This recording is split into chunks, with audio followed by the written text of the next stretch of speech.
ilmi akaakayyuu maaster maandeellaan akaakayyuu jedhu mucattiin mister maandeellaa deette ar'a gazzarra jiru junuub afriikii irraa dhufe ulamaani masrii meeti amma si gaafadha su'aal atrahu alaykum gaafii ani isinirratti darbu deebisa ulamaa lama kaana tanaaf ulamaani suudii meeti ulamaani suuriyaa meeti ulamaani lumnaa meeti ka iraaq meeti warri minbara irraa gurra nu duuche meeti ar'a maafi zamana kana waattu deemaa jira zamana kana waattu jijjiiramee jira maal jedhee faayizu duwaydiin gazwatu kaashif jedhe lolli gazzaa kun lola wajjaan bahiinsa munaafiqaatiif warra dhugaati jedhe warra duraan minbara irraa jihaadaan gurra nu duuche ar'an cal'iste limaadhaa cal'isan beeytanii kun warra falastiin wajjin dhaabachuun dhagay abuu mus'ab maal dalaydee ati iyyitaate wallahi dalayde sittaa'imuu barbaadaa miidiyaa irratti warri quba qaba ojoollee sanillee taatu nyaachise abuu mus'ab sii maxxansan dhageetta wallahi billahi dhagay shukran li ahli gazzaa wallahi baay'ee hojjaan nu baaftan warra mirga dubartootaaf iyyu warra murga ijoollee xixiqqoof iyyu duraan kulli isaanii warra duraan ummata miskiina wajjin dhaabataa jedhan warra miskiina wajjin dhaabachuu shari'aa islaamaa jedhan kulli hojjaan nu baaftan baranaa achi kitaabni illee bareedu baay'ee warra ar'a haqa dubbatee dhugaa dubbatee mimman gadi naqee ummata kanaaf sakaalame qofatte innahum gaziyyuuna innahum haqiiqiyyuuna innahum jahadiyyuuna innahum akkaataa itti wasafuun beekan uf qaddasuu uf tottolchuu uf tuuluun laa makaanatun inda allahi rabbi biratti illee nama biratti illee hagana isin madaalan haganatti isin hin madaalte addunyaan maal akka isin taatan qiimaa fi qiyama keessanillee madaala irra keette ati ana agarte akkaataa waan an nyaadhee waan an dhugee waan an keessa galu qabaami anatti jamban baafta addunyaan ammoo haganas hin madaaltu shiroo addunyaa makana waan islaama ta'e kana madaalli keessan nahi madaalli keessan hasanirra ajaa'ibaa ta'e isinii ma dhaggeeffadhaa amma hasanirra hamaa ta'e isinii himu Israa'eel jechuun hasanirra hamaadha dhaggeeffadhaa asirratti mootummaan Itaaliidha lammii isaatu achi keessa jira markaba gartee maree funtan isinii markaba 40 gartee beesan jecha markabni san jalqaba guyyaa beherraa eegalee guyyaa inni Tuniiziyaa dhaqee Tuniiziyaatti dhahuudhaaf yaalanii turan Israa'eloonni rakkoo wahii irraan gahanii turan san qofa san nillee waa akkatan beektaa egaa rakkoo san irraan gahan booda san boodallee waa hedduu deddeemaa ture gabaabumatti mootummaan Itaaliyaa lammiin biyyatiyyaa tokkicha akka tuqamu waan hin heeyyamneef dhagee asirratti mootummaa wanta markaba deemee gartee Gazatti deemaa jiru san akka namni takka illee hin xuyne humna waraanaa cinaa erguun barbaadaa itti biratti erguun barbaadaa humna waraanaa egaa jirtan asirratti mootummaa Yuuroop bee haasawaa jiru kun Itaaliyaa haasawaa jirraa bee Italiitu humna waraanaa ergeetan ummata Gazza dhaquu barbaadu kana baay'ee asumaan warra Gazatti deemaa jiru kana hedduu wanna godhaa turte wanti eenyu maqaan si Israa'eel dura sodaachisuudhaaf yaaltee cinaa fi fiidee diroona isaanii sodaachiftee markaba isaanii hogga dadhabdu boodarra mari'achuutti seente isaan waliin rakkoo takka illee qabu nuti isin yoo jira rakkoon qabnu hoottaadhaa isin simannaa hogga isin dhuftan isin simannee kaaneeti si galee meeshaa isin fiddan kana meeshaa gargaarsaaf isin fiddan kana hunda isinirraa fuunee Gazzaaf nuutu kannaa jaaniin boodee maachirraa asirraa duraan osoo isin kannuu barbaanne maaltu as nu fidee jaaniin jirri nuti wanni barbaadu jiru uummata Gazzaa bira dhaynee itti kannuudha malee jaan mootummaa ejjabeef duwwaa qaban si galee warri Yuuroop. أسطول الصمود غرف الدرة دي مجرى وري غزتي كأجلي جدا دوني دي بيشان كويا خنا غنم الرأي جلي زاجها خيستي هنجا زاجهت غنم زاجتك الرأي جلي جدا غنم وجبري الرأي جلي زاجهن زاجدرها خيستي ركو قدوتو ومجاني إيجاتو رني ركون سني أمومني ركون أموم تجاني سوداتن Orang Israel dangga tokko sararee danggaa san biroo kuttan tarkaanfii fudhatee jettu jechuudha. Hatta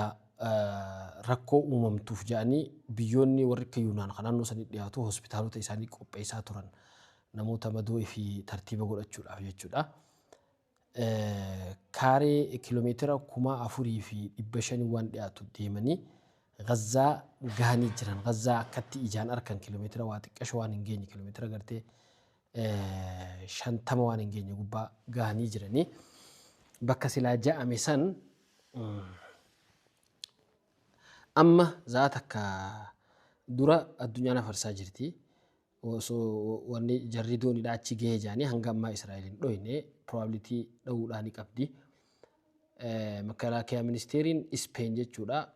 markabni keenya Oroo jedhaniini Looroo jedhaniin Looroo maqaalee isaanii kana qabachuu qabna maaliif warra si deeggare warra nu deeggare markabaatu maqaan isaanii Yuunaanilleen markaba tokko waraanaa kan jiddu galaa jara kanaaf ergite. Akkasitti Ispeen waan maqaansi Xaaliyaanilleen akkasuma Turkiinilleen diroonii ergitee fi ammas warri dhaabaa qe'ee masqalaa Turkii keessa taa'uutilleen maal jedhaniin ji'a Hilaalul Akhdar jedhaniin isa yaan akkasitti. Akkasii jarri sun itti ida'ame doonii 50 ol biyyoota hedduurraa ta'uu dhufte namoota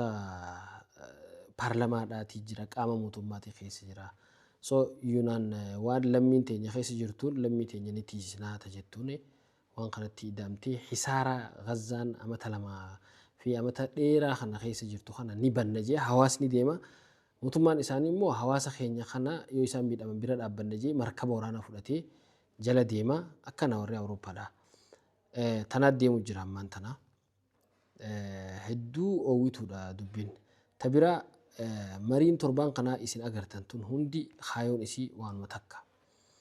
Marii bu'aa fidduu miti. Mariin dhimma Falastiin amata 60 dabre kana mari'atamaa turte. Maqaa tokko uuman maqaan isaa maquma sanuu maqaan isaa hallu dawlateen jedhaniin hallu dawlateen furmaata biyya lama Israa'eliin qeebaltu ni beekama. So furmaanni biyya lama dur akkaataan ture waan takkaan seenaa san dhiisee amma asirratti ni dheerata. So hoggaanii fi isaan Israa'eliin qubattu ja'anii haya lafa adda fudhanna jettu hallu dawlateen jechuun kan si kanuma. Lafa adda fudhanna jaaniini hoggaa isaan haya ta'uu jaanii isaan lafa adda fudhachuu san qeebalanis Israa'el lafa san didde jechuudha. Amma matuma duree takkitti tanarra guyyuu wanta godhan jechuudha. Israa'el Ingilizii fi warri amma Faransaay hundi munaafiqoota beekee fakkeessitoota dura warri isaan kana qubsiisee jira kana ammallee lafa jalaan gargaarsa guddaa godhu jiran addunyaa amansiifachuudhaaf hoggaa isii mujrimummaa hisaabaa baate jechuudha. Wanni amma adagaatti ta'e guddaan Hamaasuma tana maaltu duuba jiraatu isaan dhibee waanuma Hamaas kana ijabanaa takkatti Israa'el asiin seentee futtu gootee fataafattee gamas hin baatu isaan.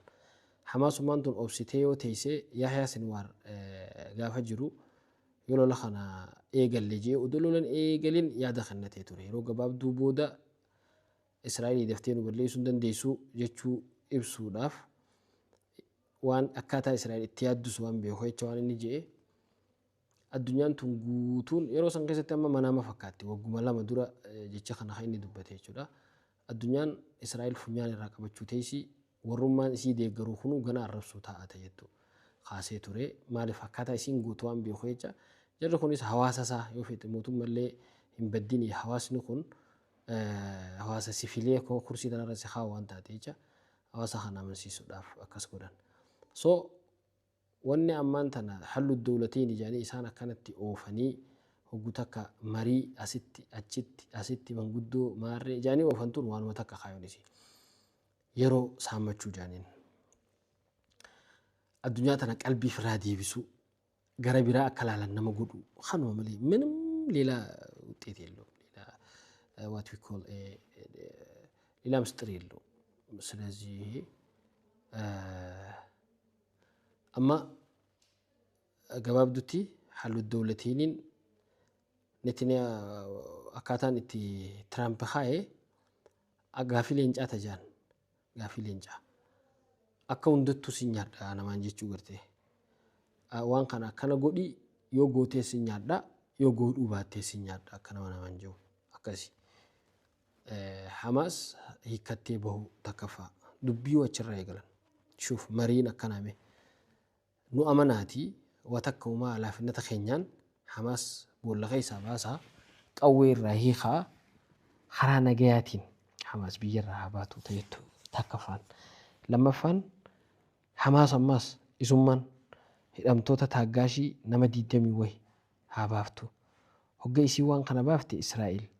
نموتا دبلا ما في وهي بافتي achi booda hoggaa Israa'el nama kuma nama hanga du'e fudhatte Israa'elilleen nama hanga ammaa erga lollee eegalee hiite. Kaayoon lolaa ta'e Hamaas tatakaffaadhaa maal ture? Namoota nama 8,000 kan mana hidhaa jiru nama ammaan tana lubbuun jiru kanaan wal nu jijjiiraa lola dhaabaadha ture.